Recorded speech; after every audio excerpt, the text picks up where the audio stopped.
কন্যগড় পৌরসভা তৃণমূল কাউন্সিলর সুভাষিস চৌধুরীর যে ডিওলডির পার্টি অফিস ছিল সেই পার্টি অফিসটি দখল করে নিল সিপিএম। আজ সন্ধেবেলায় আচমকাই তারা বেশ কিছু লোকজন নিয়ে ওখানে একটা পথসভা করে।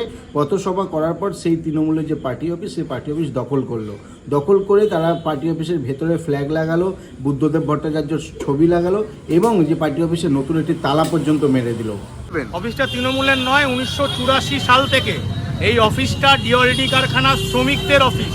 সেই অফিসকে 2016 সালে 19শে মে এই তৃণমূল কংগ্রেস অন্যায়ভাবে জ্বালিয়ে পুড়িয়ে সমস্ত নথিকে জ্বালিয়ে দিয়েছিল। এটা আমাদের বামেদের অফিস, দীর্ঘদিনের অফিস। অঞ্চলের মানুষকে প্রশ্ন করবেন, সবাই জানে।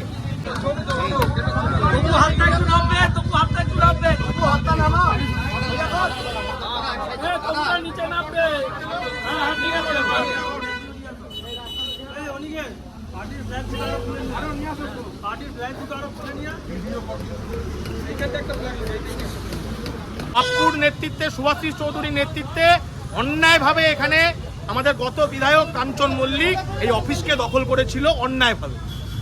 সেটা আজকে আপনারা পুনরুদ্ধার, আমরা আমাদের অফিস পুনরুদ্ধার করলাম। সেটা পুনরুদ্ধার করার জন্য আইনিভাবে তো যেতে পারতেন। আমরা আমাদের অফিসকে পুনরুদ্ধার করলো। আমাদেরকে অফিসকে কি আইনিভাবে দখল করা হয়েছিল? দখল করা হয়েছিল কিভাবে? আমাদের অফিসকে জ্বালিয়ে দিয়ে পুড়িয়ে ছাই করে দখল করা হয়েছিল। কোনো প্রশাসন ব্যবস্থা করেনি। তাই আমরা আমাদের অফিসকে আমাদের দায়িত্বে পুনরুদ্ধার করলাম।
সিপিএম এইভাবে পার্টি অফিস দখল করার খবর বিজেপি কর্মীরা পেতেই 1 ঘন্টার মধ্যে বিজেপি কর্মীরা উপস্থিত হয় এলাকায়।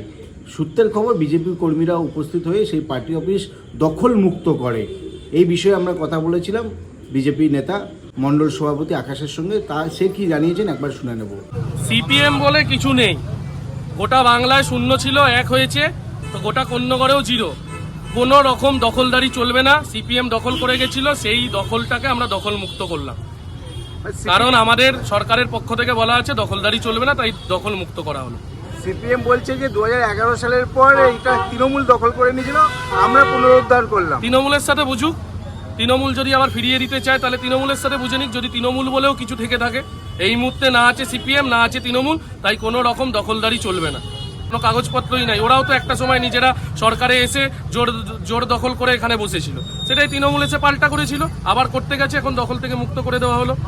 এই যে পার্টি অফিসটি দখল করা নিয়ে বিধায়ক দীপাঞ্জন চক্রবর্তী কি জানালেন সেটাও সেটা হয়ে যাচ্ছে ওই জ্যাঠতুতো ভাই খুড়তুতো ভাইয়ের সম্পত্তি নিয়ে, বখেরা নিয়ে লড়াই। ঠিক আছে, সেটা সমস্যা আলাদা।